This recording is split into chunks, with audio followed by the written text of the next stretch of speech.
Action! I saw in the paper that there were 10 million people celebrating Oromo's Thanksgiving.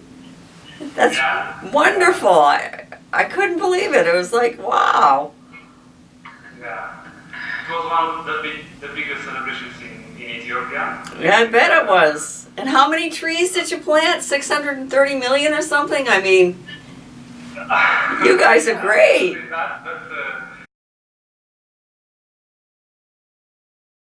Because I sent you that reading about coding and deductive qualitative analysis, and I think I talked about the traditional way of coding that Strauss and Corbin developed, and I think Kathy Charmez has a little bit of a different take on coding, and then there's a coding called thematic analysis that is different again, and so I think coding is really, really important, but there are also steps after coding that I would like to talk about. What do you do after you code? Would that be okay? Yeah. So we'll talk about the assignment. Do you want to talk about interviewing? Because I think a lot about interviewing. But at least we'll do the assignment. We'll see where that goes. Yeah. Okay. All right.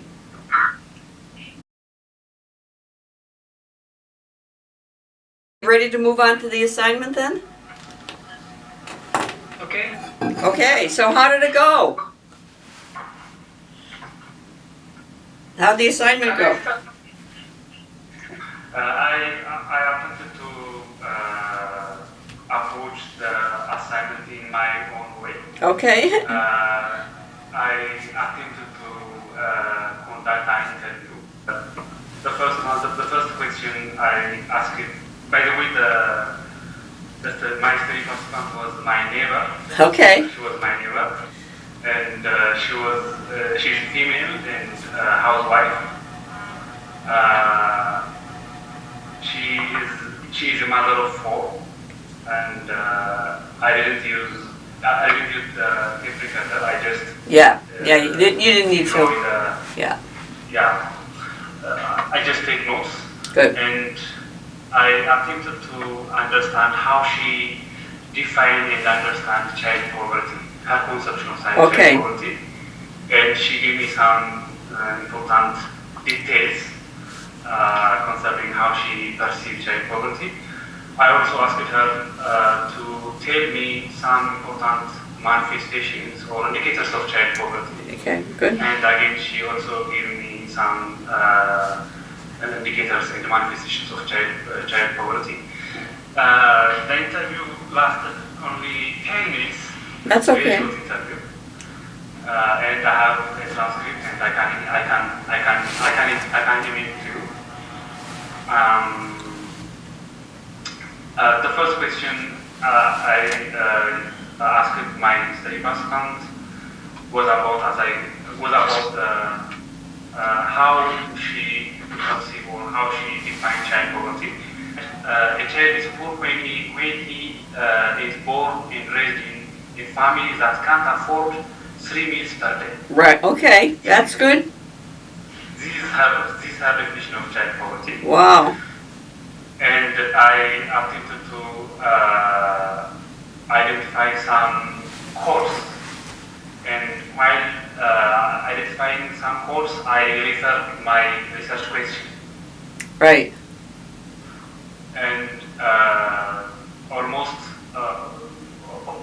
for instance, in this paragraph, she gave me some important definitions or her conceptions of child poverty. And hello. I'm listening. Okay.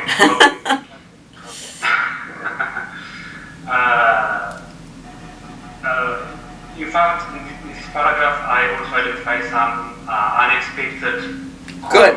That's out of my research question. Good. For example, she said that I don't like the word child poverty, and she said it's fair to say son of the poor rather than saying poor children. This is something that I found. Yeah, say that again. Say that again, because I don't think I understood it. I don't understand. Okay. I don't understand what she means. Okay, she said that it's not fair to say poor children because children, the status of children is determined by the status of their parents. Right. Therefore, it's better to say son of a poor.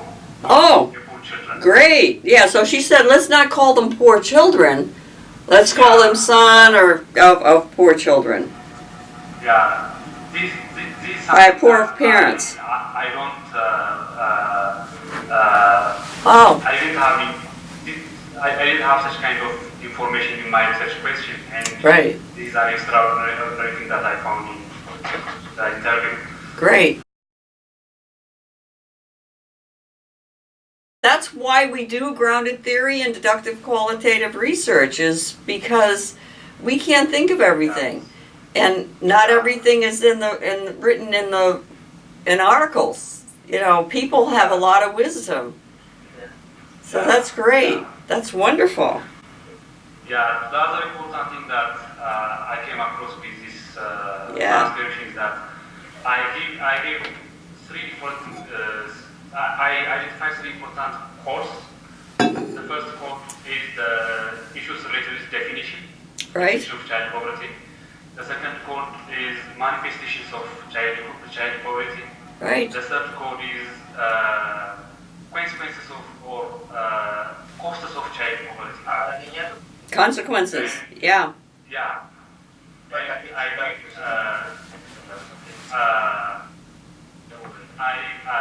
I gave the yellow. I highlighted in yellow the one that talks about the definition. Okay. I read the whole transcription line by line and Great. I highlighted Great. the one that talks about Good. Yes. definition in yellow, the one that covers about consequences in blue, and the one that talks about manifestations in green. The other thing, some informations are just accidental. That means I didn't have any. I was not expecting. I was not expecting some informations, and I labeled such kind of information with red. I highlighted such kind of information in red highlights. Okay.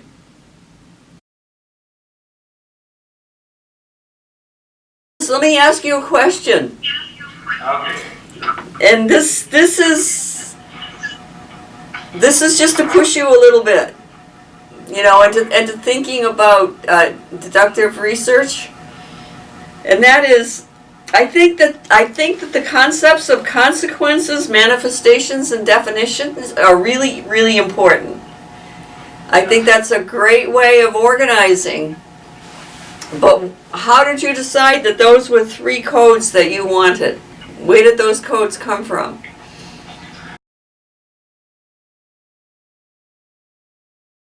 They came from my research questions. Okay, now tell me your research question then. My first research question was how do families define or... Okay, right, that's right. So that's good. So you got that first code out of that question. Okay, now tell me the next question. That's very good. Yeah, the next question is what do parents and caregivers think Great. about causes of You got it. poverty? You got it. That's how you do it. Yeah. That's exactly how you do it. You said you didn't do very well. You did very well. That's exactly how you do it. When you do deductive research, you take your major codes right out of your research question. Or if you have a hypothesis, you take them right out of the hypothesis. That's great. So did that just make sense to you to do it that way? Yeah, it really makes sense. Doesn't it make sense? I mean, it's like, duh, you know, it's common sense, really, when you think about it. Where else are you going to get your codes? You know, they don't come out of, you know, the clouds or someplace. Yeah. You know, they come out of your research questions. That's really, really good. Yeah. So we'll talk about next steps after we talk to other people. because now it is important to talk about next steps. Yeah, so next steps is next. Okay. Okay. Okay, does somebody else want to talk about their assignment? Yes. Yes, me. Okay.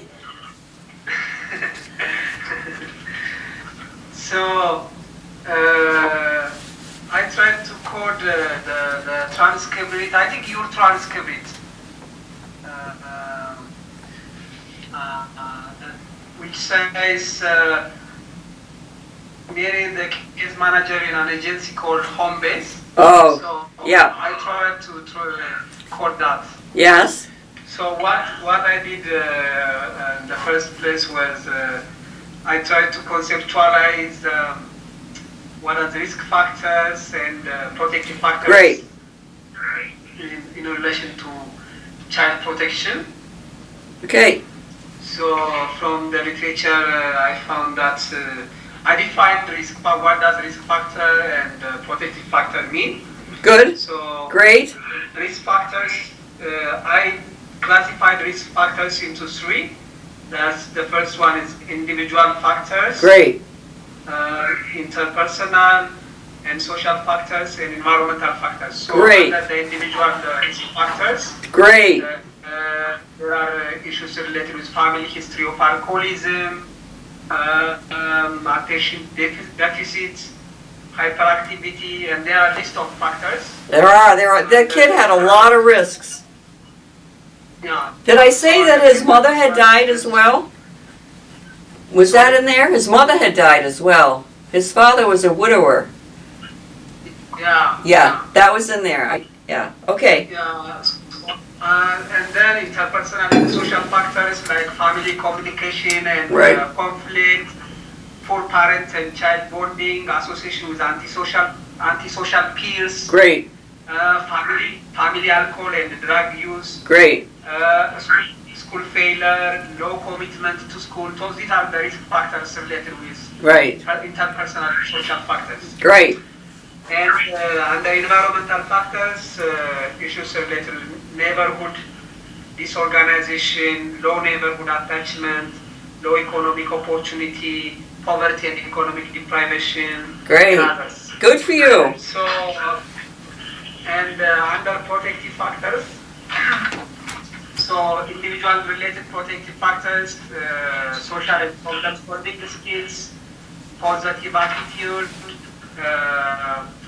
low childhood stress, high intelligence, and interpersonal and social factor protective factors, attachment to parents,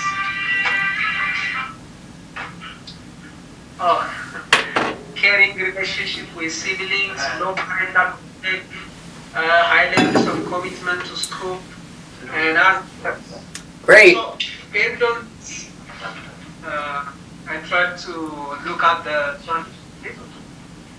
the data.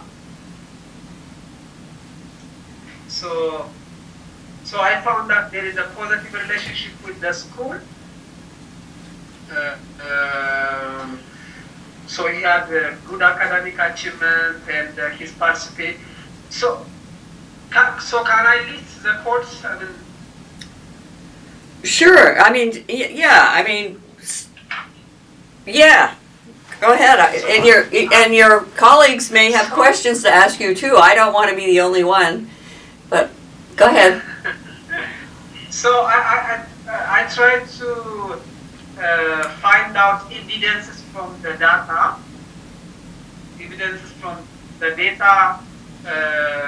that are related with my concepts. So the data says that the relationship between the child and the school was good. Right. And his academic grades got really a grade, and his participation in social and extracurricular activities in the school, even in the community, was good, and he had grades. Actually, so he had a relationship with his dad. He did. The school and the community. Experienced loss of his and his, I think his brother was sibling, and also he has sexual acts. So the sexual acts also a factor, and the protective factors. His dad was really good. Their financial, economic status was good, and there was no any alcohol abuse, chemical abuse. No. I'm gonna dance. I'm gonna start dancing. So what's that? Okay. So, does anybody want to comment? I don't want to be the only one to comment. What do you think? How did AJANAW do? Did he do DQ? Does anybody want to comment on what AJANAW described as his process of doing deductive research? What do you think? Did he do it?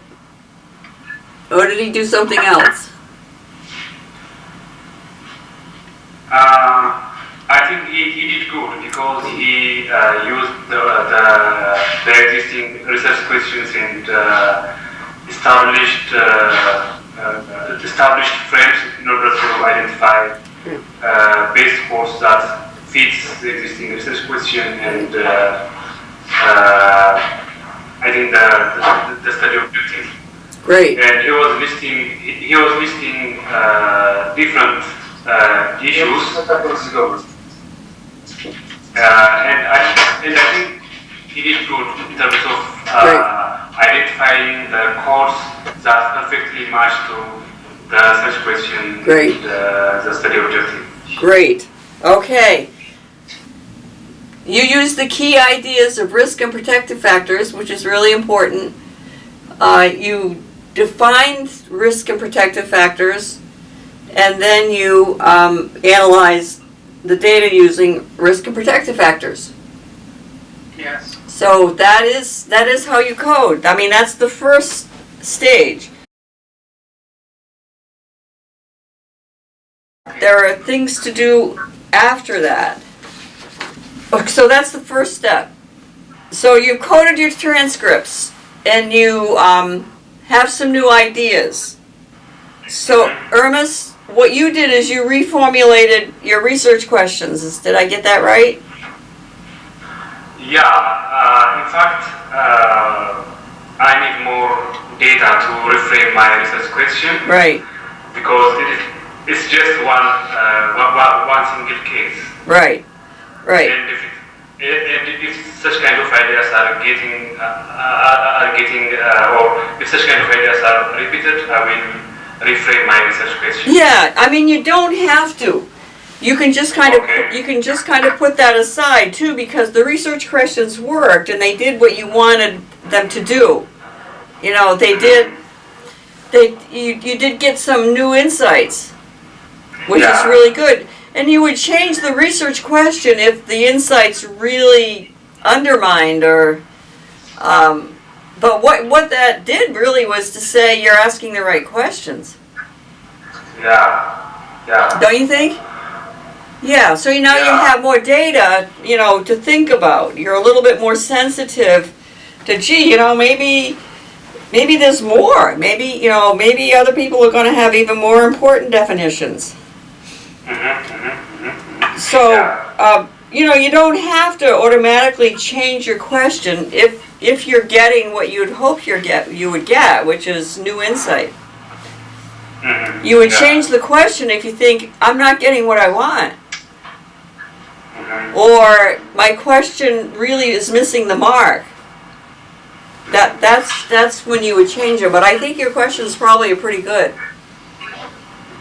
Eventually, you may change them a little bit, but I don't know that you need to right now. You just have, as I said, you have more insight now, a little bit. Yeah. In fact, the insight that I gained from the study participant or from the interview was crucial. Crucial. Good. For example, it reflects the actual or the the actual understanding of child poverty, how especially mothers in Ethiopia understand child poverty. Right. And there is a widespread assertion that a child cannot be poor, rather his parents can be poor or rich. So maybe you did change your question a little bit. You might want to change your question. Yeah. Exactly. Yeah, that's good. I mean, that's how you do it. You think about it. Do I change my question? And so that's great. Yeah. Okay. Okay. And AJANAW, you have a pretty good understanding and an analysis of that case.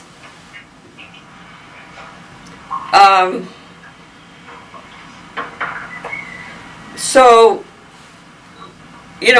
I mean, I know that case really well. I've known that case for at least 10 years. I've followed that kid for at least 10 years. And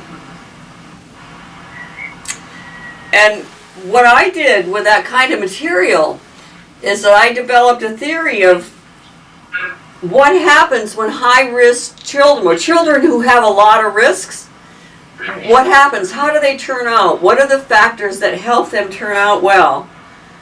And my theory says that Mary had an awful lot to do with it. So you don't have all the information, but Mary, the case manager, had a lot to do with it because she stuck with that family for about 8 years. And so long-term services are probably really important when kids have a lot of risks. The father was very resistant to getting any kind of help for himself. But when Ian acted out a second time with kids, that scared him. That scared him enough so that he said, okay, I am going to get treatment. I'm going to get my son treatment. But it took him 3 years. And the other thing he didn't do with his son, and I think that has to do with his gender, and that is he didn't really talk about feelings. Like, what does it mean he wouldn't talk about emotions with his son? So now he is. And everything changed, everything got even better. He was already doing a good job. But what I'm trying to say is, you have to have a lot of data when you're dealing with risks and protective factors in order to start developing a theory, because that's really what you want. You start out with that general theory is that kids who have risks they can overcome them. They can overcome them if they have protective factors. But you need a lot of data to really fill that out. That's what I'm trying to say. With that.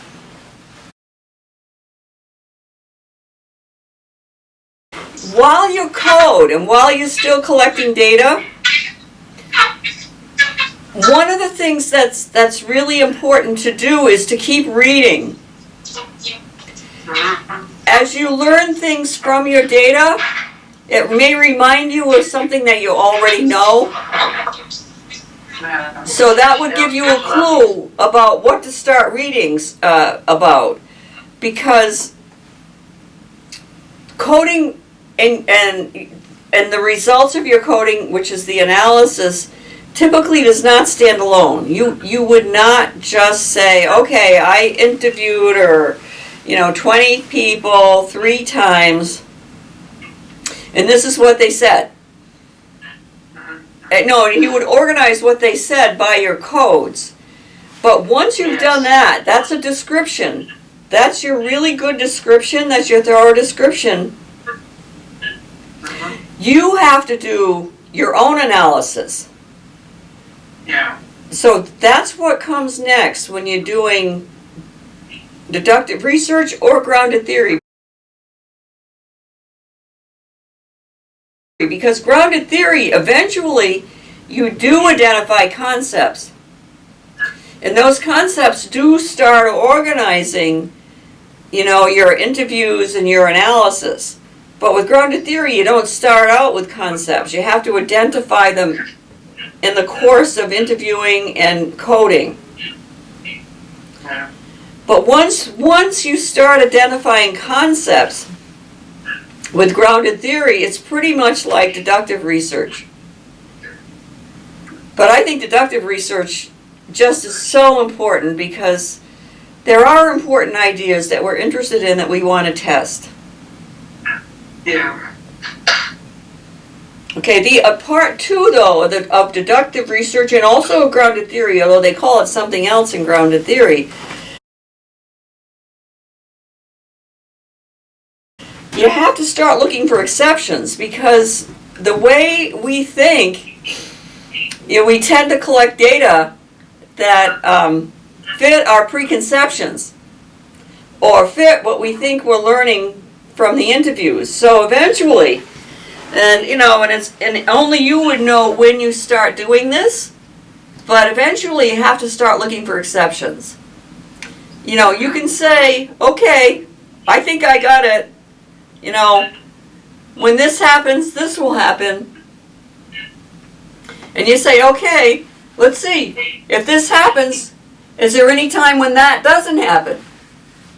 Yeah. Or does that happen without this happening first? So you're always trying to look for exceptions. Ermis did it right away because his research question had this woman tell him something he didn't expect. So that's the exception as well. She offered him an exception right away. He didn't look for it. It was just presented to him. And he was sensitive enough to say, that's different. He didn't say, oh, she's full of it. I don't want to pay any attention to what she's saying. He said, oh, yeah.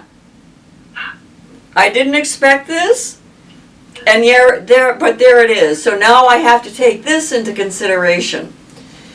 And that's positive case analysis. That's looking for exceptions.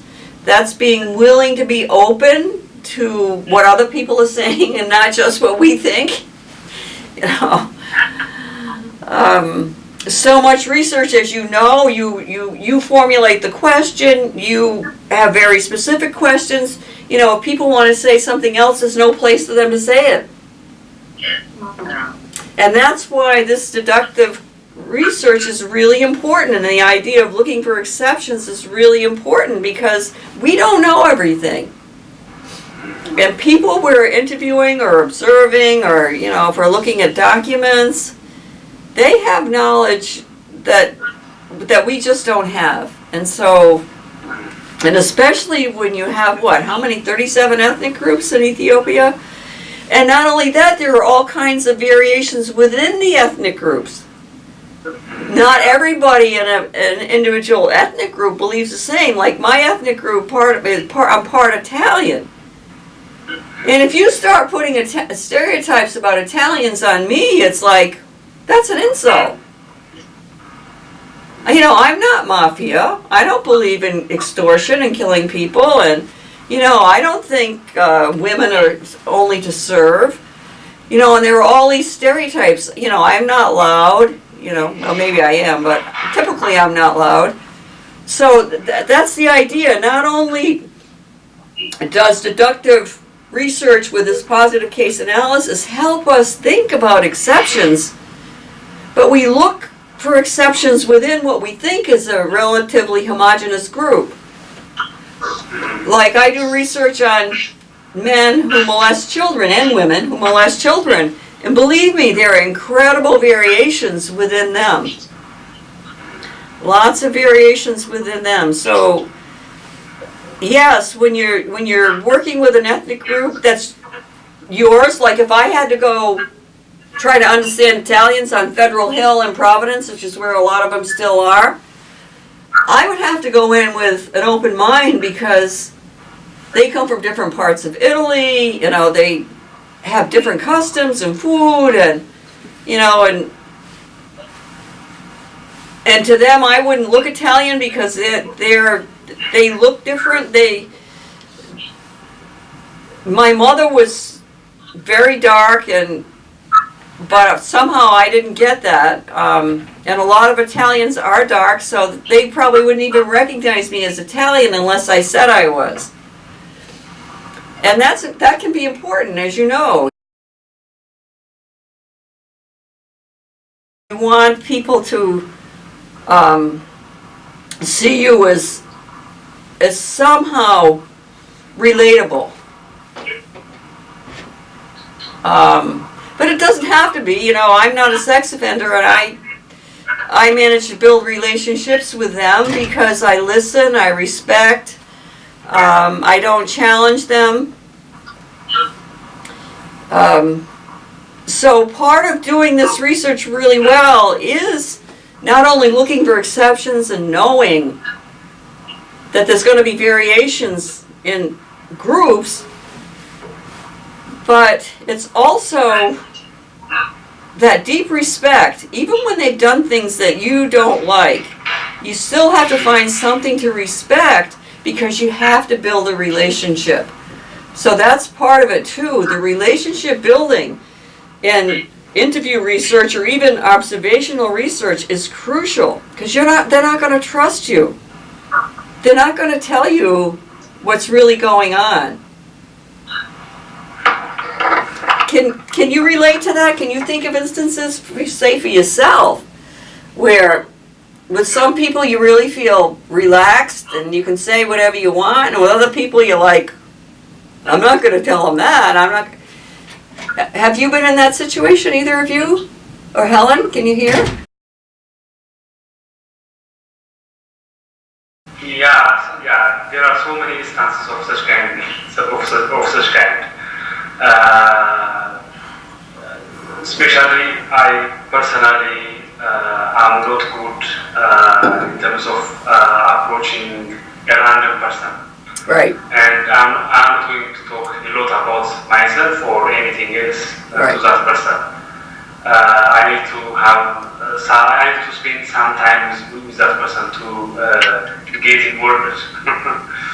And I think that's my weakness, maybe. I think everybody's like that. I mean, I can tell you a story about myself that I just learned about myself this week, but how about Helen or AJANAW? Do you find that some people you're relaxed with, you can talk freely, and there are other people that, oh my God, I'm not telling them anything personal about myself? From my own perspective or from the other side? No, from your perspective, because this is the reflection part of doing deductive research, that you have to reflect on yourself so that you might be able to understand other people. So for yourself, can you identify with that? That, geez, I'm not telling you personal stuff, but I can tell you personal stuff, this other person. Yeah, I think I'm reserved to tell information when I encountered a new person and where we don't establish a good relationship. Right. I mean, for the first time that I met any individual, I don't want to tell the details. See? I don't want to tell about myself in detail. So I need some time to tell about myself, my details for any person. Right. Right. For both of you now, think about it. When you can really talk freely, what kind of relationship do you have with that person? When you can just relax and talk and laugh or tell sad things?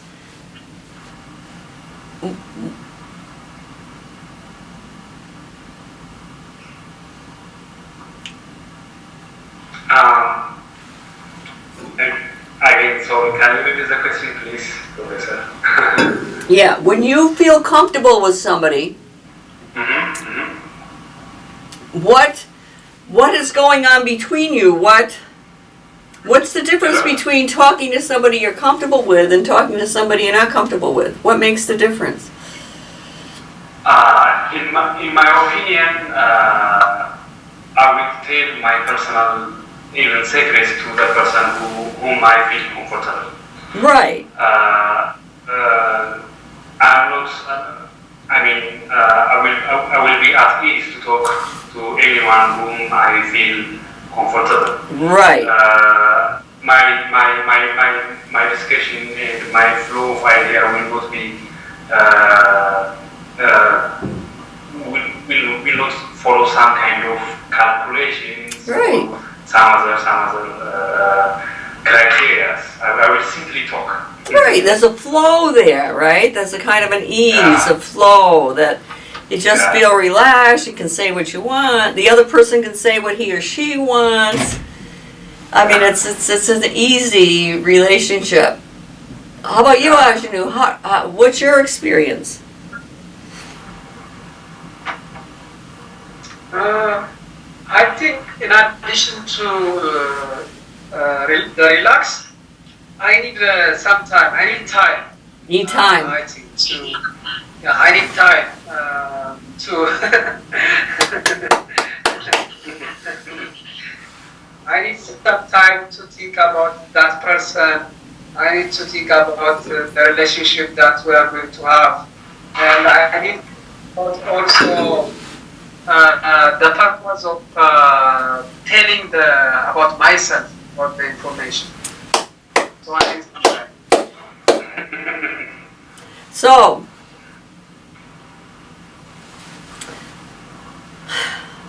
that's such a relief that you recognize that.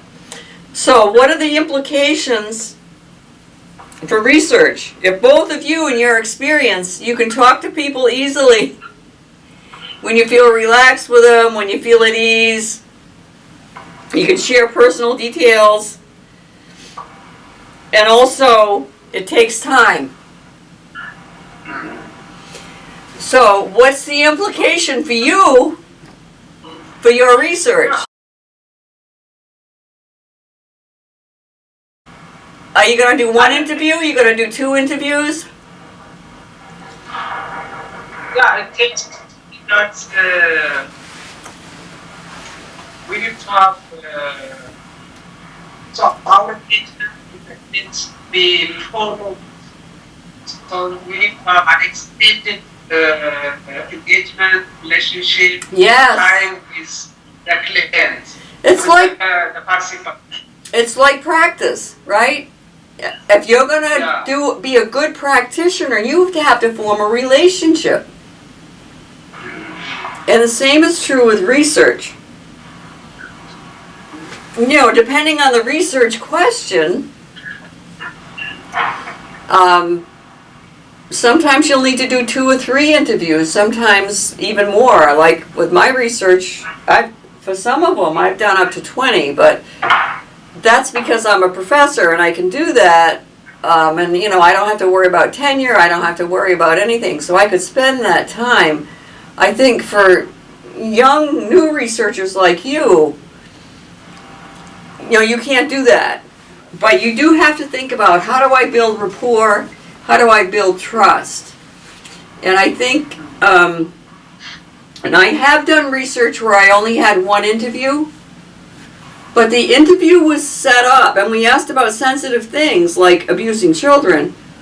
But what we did is we set it up so that we built a relationship in the beginning. So we asked friendly questions, you know, to start your interview. And the friendly questions were, what do you like to do?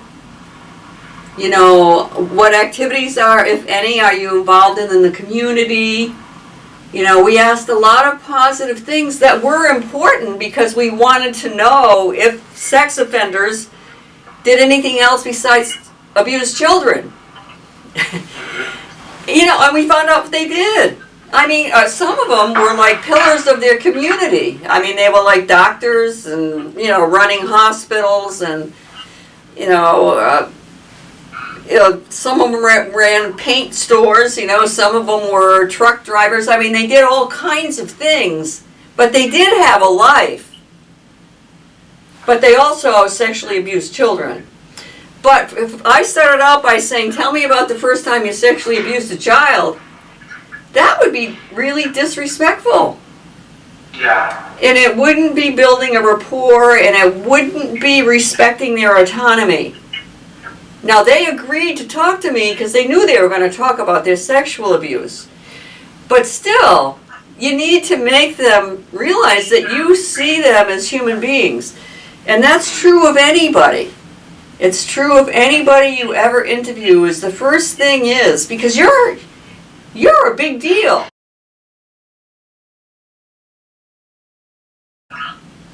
You might not be fully aware, but other people perceive you as pretty powerful. You know, you're educated, you know, you're professors. I mean, you know, you may come from a family that has money and they might not, and they can tell. They know that just by looking at you. So you have to be aware, and that's part of the positionality statement. You have to be aware of how people perceive you, and you also have to be aware that you have to build a relationship. So in any of your interviewing, that's the first thing that you want to do. Is, you know, introduce yourself, you know, explain the purpose of the research, and then you want to ask general questions about, you know, where were you born, you know, who were your friends in childhood, whatever might be relevant to make them realize that you're interested in them as human beings. You just want to figure out how to build rapport, and there's no formula that asks these questions and you're going to build rapport. You have to figure that out. Because to get any kind of quality data, to start with, you have to build rapport. Like with Mary, the excerpt that I sent you, you know, I've known Mary for 15 years now. And when the time I interviewed her with that, I'd probably known her like 8 years. You know, and it took a little bit of time to build rapport, but she's one of my closest friends, and I wouldn't say friend, but she's one of my closest confidants, professional confidants, because we've taken the time to build rapport. Like your neighbor, she knew you, right?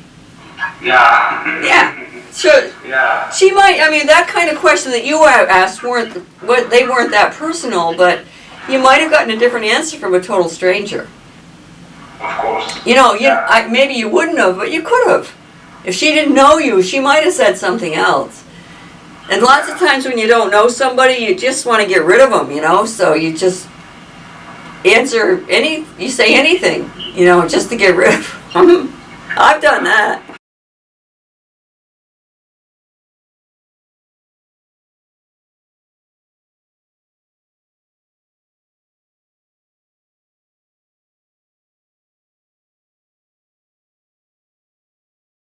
I want to check in with you though. How does this make sense or what? We need to be aware of our impact on the absolutely. Subjects. It's not good to say subject, but absolutely. You look like you're a big man. Besides, you have to think about your physical size even. Yeah. Because bigger men can be intimidating. Yeah. Without meaning to be. Yeah, in many instances, we are just dominating the entire process, and many of us are not interested to know the impact that we may have on our research subjects. Exactly. We just wanted the data. That's right. That's right. And in that way, I think, especially for qualitative research, it will be difficult to get genuine data. Right. That's we need to share some sort of power. There must be a sharing of power between the researcher and the research. Right. We need to give some degree of freedom. Right. Otherwise, the researcher or the subjects might tell us what we want to listen from them. Right.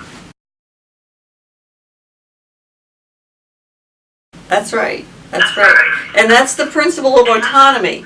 You know, that's one of the social work values.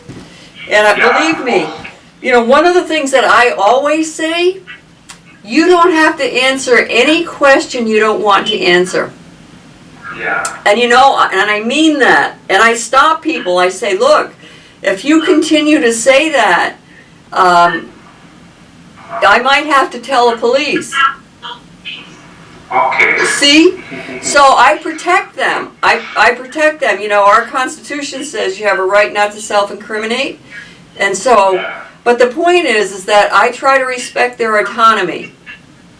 That's the main thing, and that's a deep social work value. It's in the International Federation of Social Workers Code of Ethics, as well as in, you know, the U.S., and I'm sure Australia. You know, if you have a code of ethics in Ethiopia for social workers, I'm sure that's in there. They would say you have to respect the autonomy, the dignity, and the autonomy of other people. So you get it. But see, one of the things that we don't talk about enough is the parallels between research as practice and practice as practice.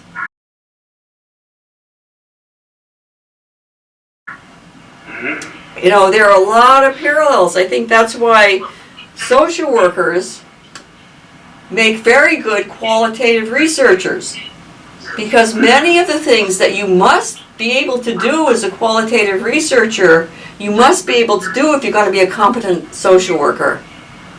Yeah. Like, you have to have really good clinical skills. You have to have really good timing in terms of when you ask questions, when you say something, when you're quiet. Those are the same skills that you need as a practitioner. I mean, I couldn't have possibly done what I've done if I hadn't been trained as a social worker first. Yeah, of course. Yeah. So you're getting it. I'm really excited for you. I think you're going to do great. Let's take a little break so I can make sure I've got the camera set, because I had it set wrong last week. And